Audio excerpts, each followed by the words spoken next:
That grand building is the old Parliament House. Throughout the 1600s, this building was a true center of power in Scotland, housing freely elected officials. But in 1707, all that ended. Scotland signed an Act of Union with England. They joined the United Kingdom, giving up their right to self-rule.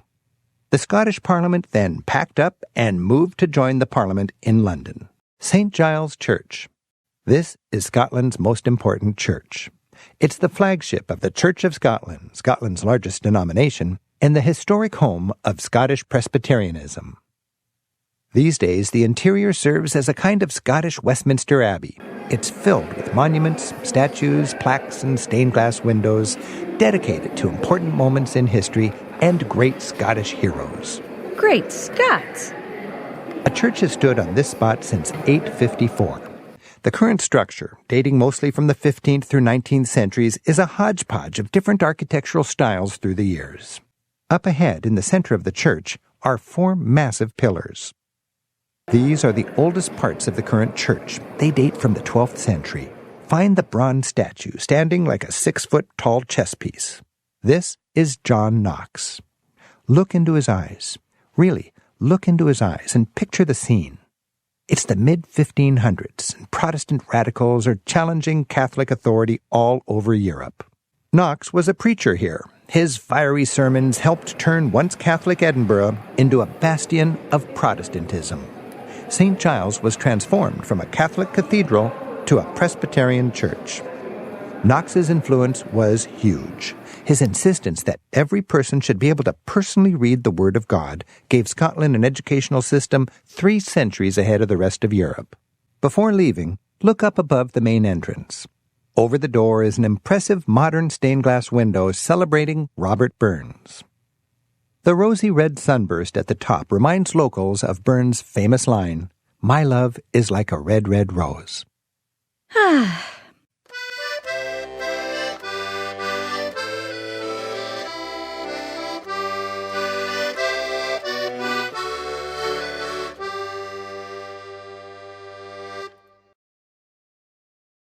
The Mercat Cross. This monument, the Mercat Cross, has a slender column topped with a unicorn holding a flag with the cross of St. Andrew, the patron saint of Scotland. This monument marked the town's former main marketplace. Crosses like this were standard features in any town licensed by the king for trade.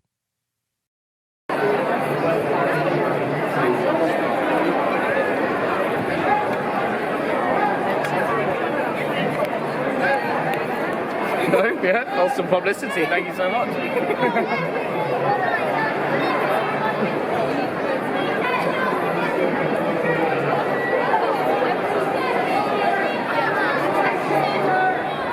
The Mercat Cross was the place where royal proclamations were read, a tradition that goes back here as far back as the 14th century.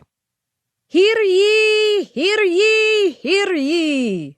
As recently as 1952, a town crier stood right here and heralded the news that Britain had a brand new queen. Britain has a brand new queen. There you find yourself at the world's end. The world's end. For centuries, a wall stood here, marking the end of the burgh of Edinburgh. For residents within the protective walls of the city, this must have felt like the world's end indeed.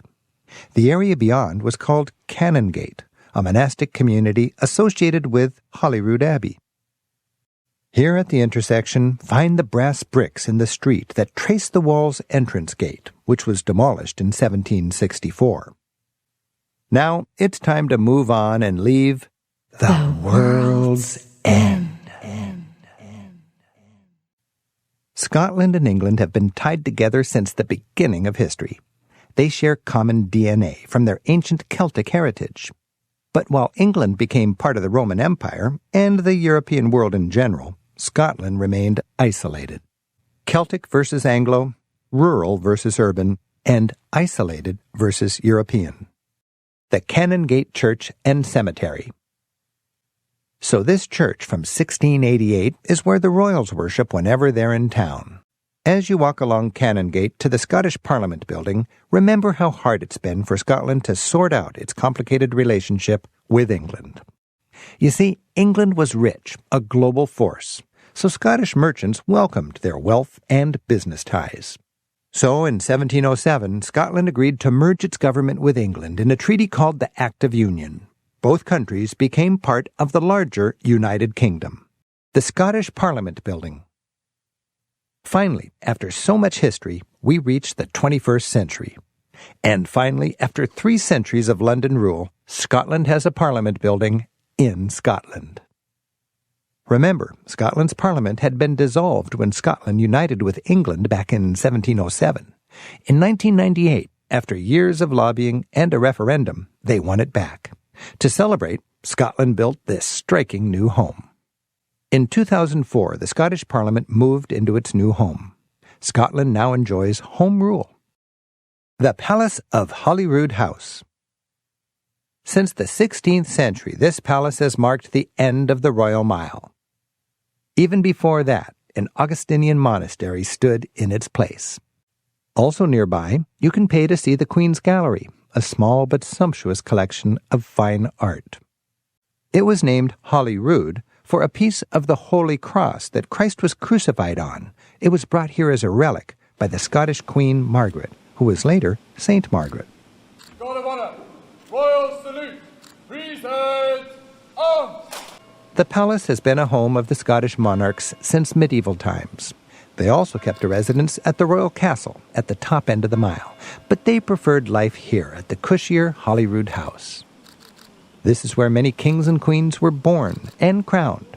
It was where Mary Queen of Scots lived her adventurous life. Today, the palace is one of the royal family's official residences.